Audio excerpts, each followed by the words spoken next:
Otro de los factores que impiden que yo siga creciendo es que el exterior me está imponiendo desde el principio que yo adopte unos modelos de comportamiento. El exterior me dice cómo he de ser y cómo no he de ser. Y este cómo ser va más allá de lo que en principio parece, porque me dice lo que es correcto que yo piense, lo que es correcto que yo sienta. O sea, que no solamente es un comportamiento externo, sino que es un modelo interno. Y no solamente me impone este modelo, sino que me juzga y me condena de acuerdo con un cumplimiento a este modelo. En la medida en que yo no cumplo un modelo, el exterior me critica, me desaprueba o me rechaza. Como el niño pequeño necesita del apoyo del exterior porque se nutre de su ambiente, entonces no tiene opción, necesita aceptar el modelo. Entonces, en la medida que yo acepto el modelo para recibir aceptación, yo me impido ser espontáneo.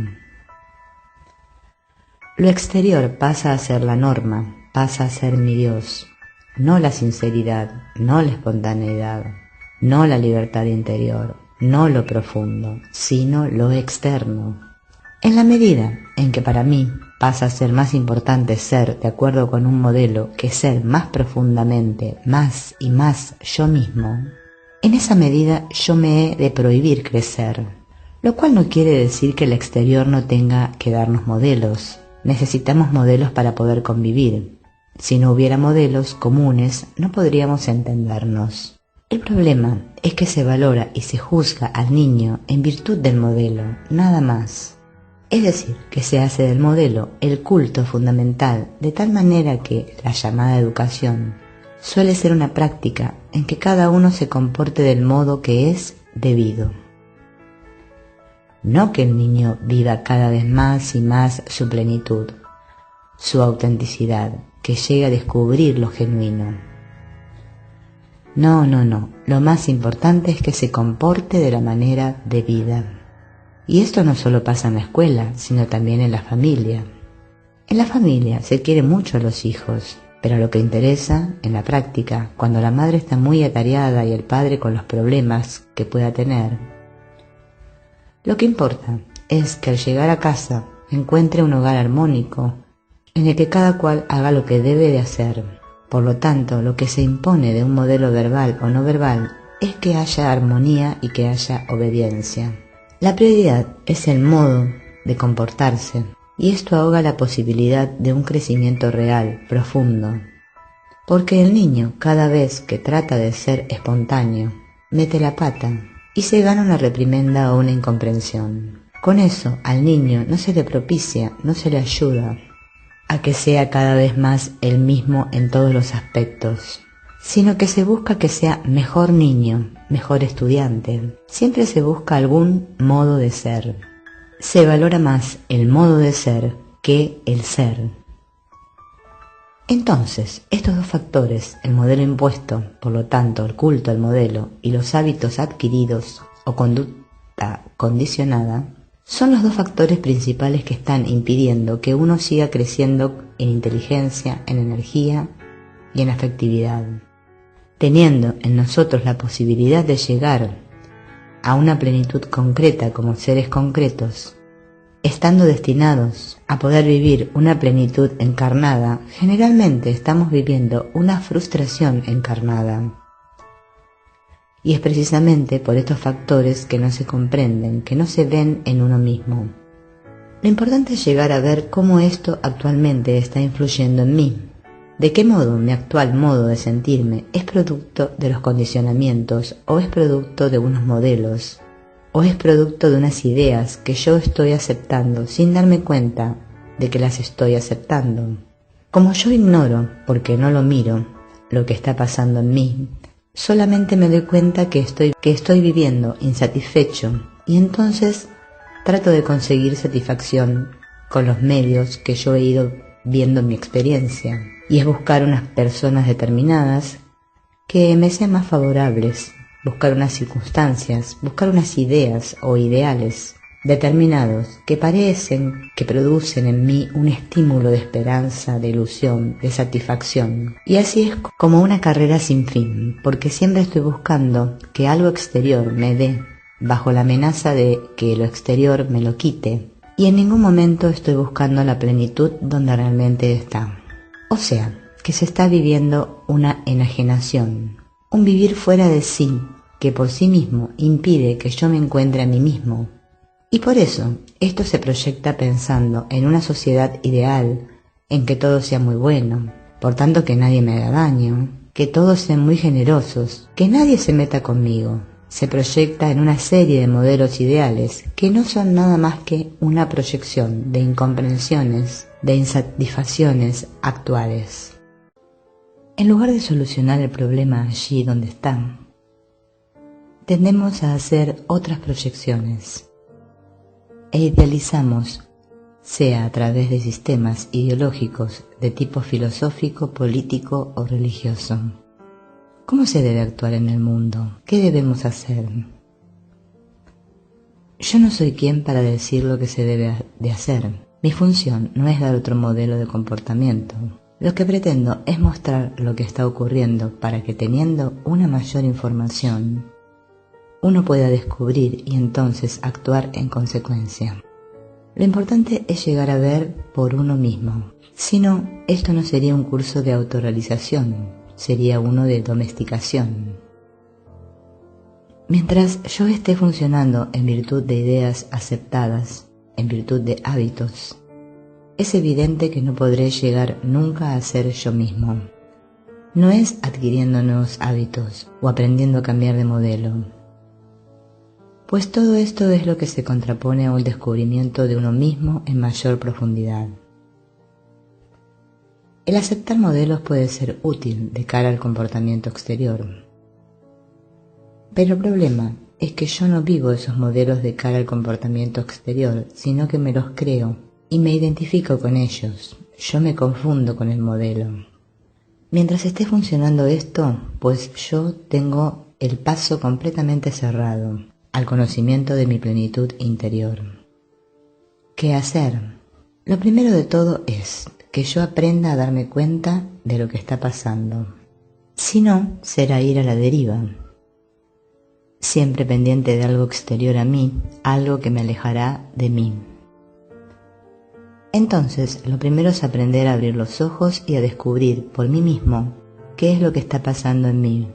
Eso quiere decir que es necesario que se despierte en mí un gran interés por descubrir lo que está pasando, para ver en cada momento qué está ocurriendo. No para juzgarme, no es un examen moral de conciencia, sino simplemente es una observación de cara a un descubrimiento. Es con esa actitud de descubrimiento, en cierta forma impersonal, que uno ha de aprender a estar alerta, interesado en observar lo que está pasando en uno constantemente.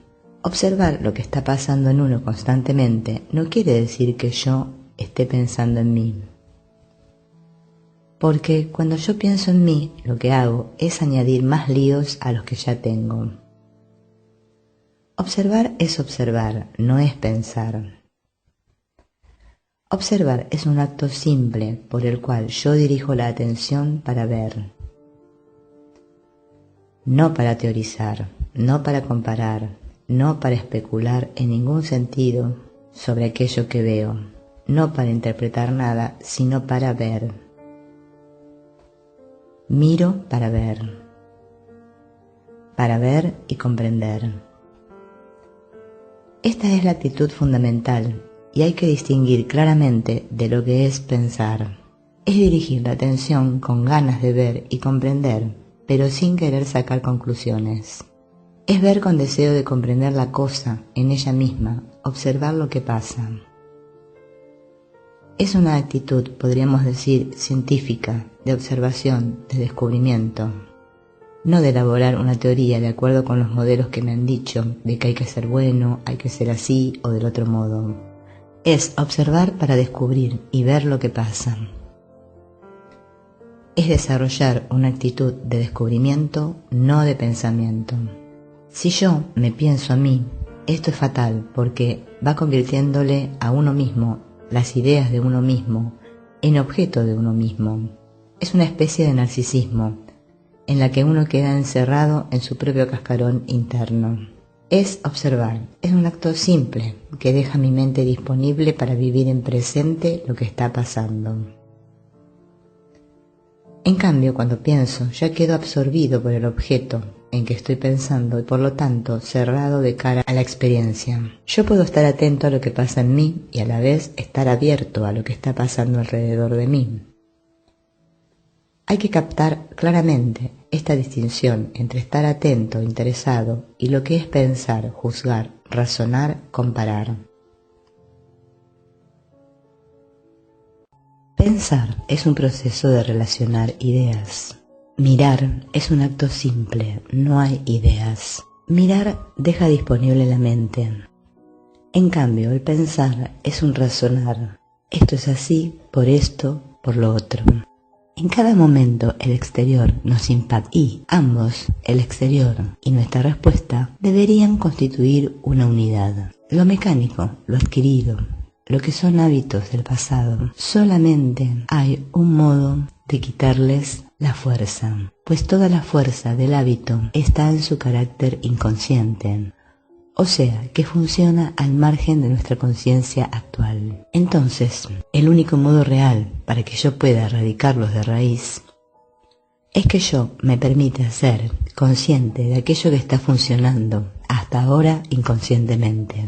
En el momento que lo inconsciente se integra con el sector consciente, todo lo que yo haga conscientemente afectará este sector que era inconsciente. O sea, en el momento que permito que algo que funcionaba inconscientemente, automáticamente, independiente, yo lo mire, pase a ser consciente, se forma una conexión, una interacción entre el sector consciente y el inconsciente. Y entonces esto ya deja de ser un circuito cerrado, un sistema cerrado, pasa a ser un sistema abierto. Y porque es un sistema abierto, mi comprensión irá afectando a este circuito. Dicho de otra manera, desde otro ángulo, cuando yo estoy mirando algo que funciona de una manera condicionada, esa parte que mira no está condicionada. Y por el hecho de que esta parte que mira está libre de todo condicionamiento, afecta al condicionamiento. Es decir, que el modo de solucionar lo inconsciente es hacerlo primero consciente. Solo aquello de lo que llegamos a ser plenamente conscientes podemos trascenderlo. El soltar algo pasa primero por una plena conciencia de ese algo. Todo lo que mantenemos inconsciente nos ata, nos condiciona, nos domina. Yo solamente puedo ser dueño de algo cuando soy plenamente consciente de ese algo. Y entonces algo en mí lo incluye. Y entonces, a la vez, está más allá de ese algo. Por eso, todo el trabajo de realización será un trabajo de despertar mi capacidad de ser consciente, de no jugar al escondite conmigo mismo, de mirar las cosas cara a cara, de enfrentar la verdad por desagradable que a veces pueda ser. Porque solo cuando yo puedo aceptar conscientemente lo que está metido dentro, entonces conscientemente puedo soltarlo. Es el único camino para soltar. Así que el desprendimiento y el trascender algo pasa siempre por la plena conciencia de ese algo. Si no, ese algo me estará persiguiendo desde el inconsciente y estará afectando mi modo de funcionar. Al principio veo todo como una cosa que pasa. Veo que ante una palabra que alguien decía yo me alteraba. Vuelvo a mirar y vuelve a pasar lo mismo. Entonces se trata de que yo siga observando, de que no me conforme con eso, que siga observando esa alteración, aun cuando ya la haya visto. Cuando aprendo a seguir observando, solo observando, no teorizando, ese mismo fenómeno lo sigo observando, curiosamente se desarrolla una capacidad de visión en profundidad. Esta visión en profundidad me permite ver lo que hay justo detrás de aquella apariencia. Se va desarrollando la atención profunda. Y la atención profunda trae consigo la realidad profunda de la apariencia del síntoma. Detrás de cada cosa está la causa de la cosa. Yo puedo teorizar y podré equivocarme probablemente, pero si yo miro, entraré en aquello, y para mí será una visión inmediata y evidente. El ver nunca engaña, y por el momento puedo ver poco. Lo que engaña es el interpretar lo que veo. Por eso, desarrollar esta capacidad de ver, de estar atento, es el modo de llegar a descubrir con certeza las cosas.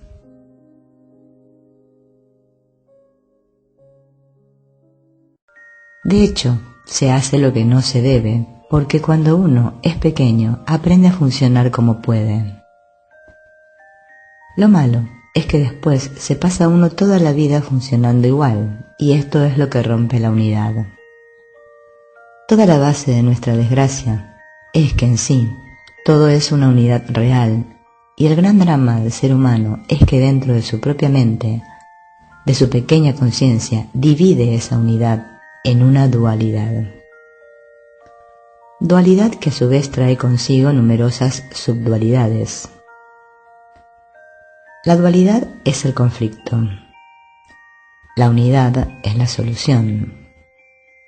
Cuando yo digo que a la persona se le impone un modelo y lo acepta, en ese momento está creando en su mente una dualidad, porque cristaliza un concepto y el instante que debería ser del estímulo y la respuesta formando una sola unidad, un solo continuum, se interrumpe y entonces es el estímulo en relación con el modelo y la respuesta en relación con el modelo.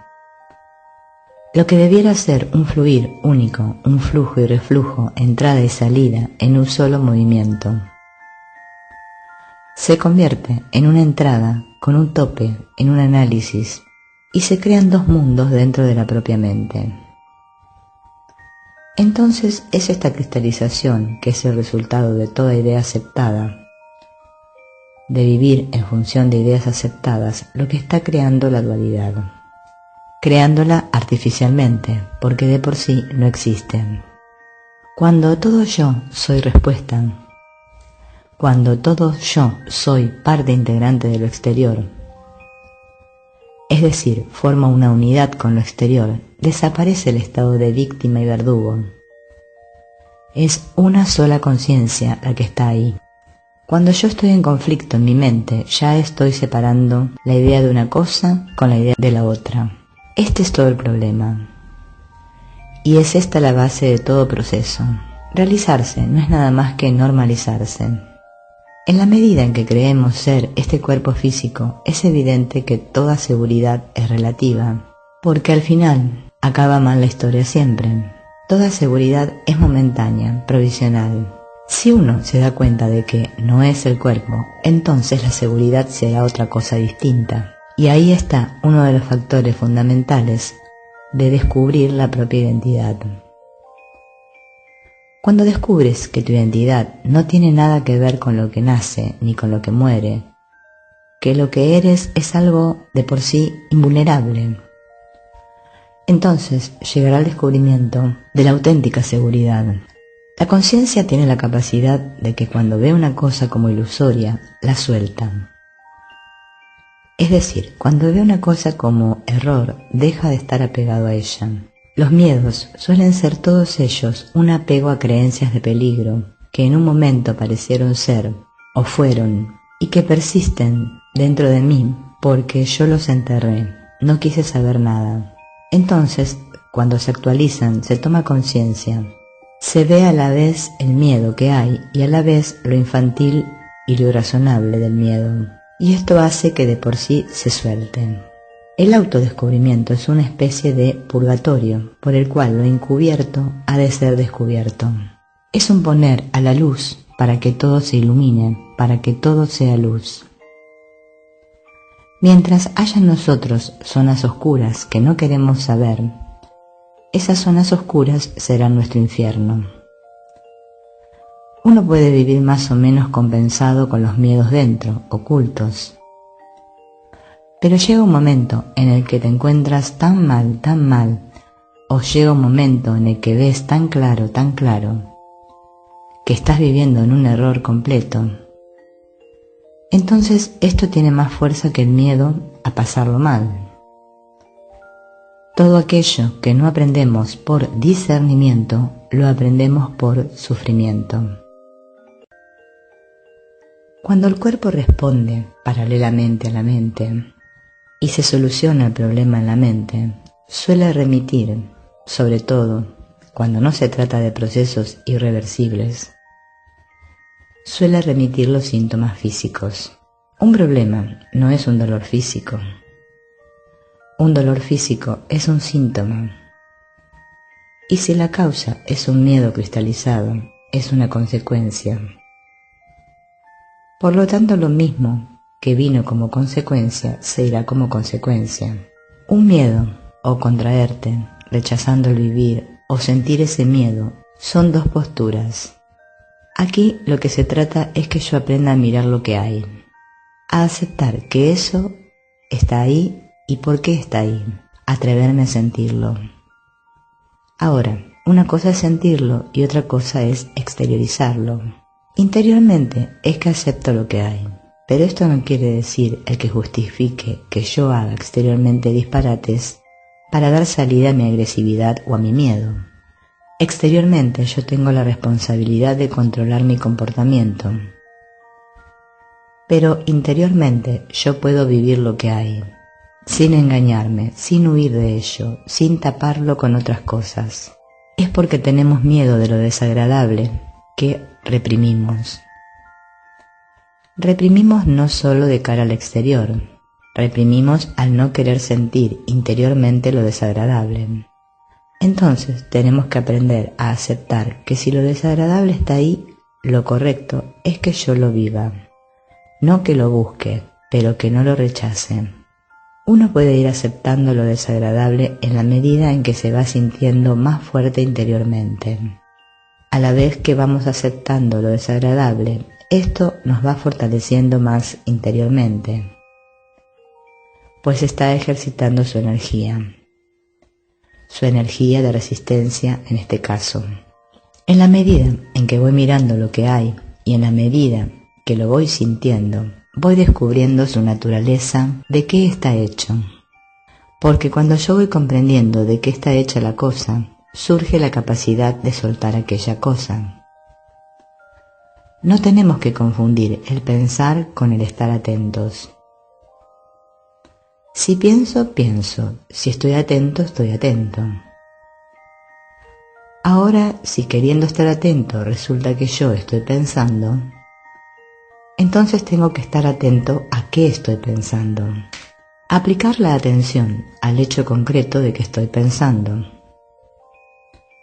Con el pensar no descubrimos. Con el mirar sí descubrimos. Cuando yo estoy mirando, observando con interés qué es lo que pasa, a la vez que estoy viviendo sobre la marcha. Porque si yo paro y empiezo a mirar, no veré nada. Hay que mirar mientras las cosas funcionan, que surgen de dentro los miedos, que surgen los problemas que hay. Yo voy descubriendo pues qué está pasando, qué dinámica está siguiendo, qué estrategia estoy siguiendo en todo. Me daré cuenta de que huyo de una situación. Me doy cuenta de que tiendo a agarrarme a unas ideas, a unos recuerdos, a unos aspectos de la situación. Iré descubriendo ahí unos factores que si los miro, veré que es todo un tinglado coherente, que es todo un argumento en acción.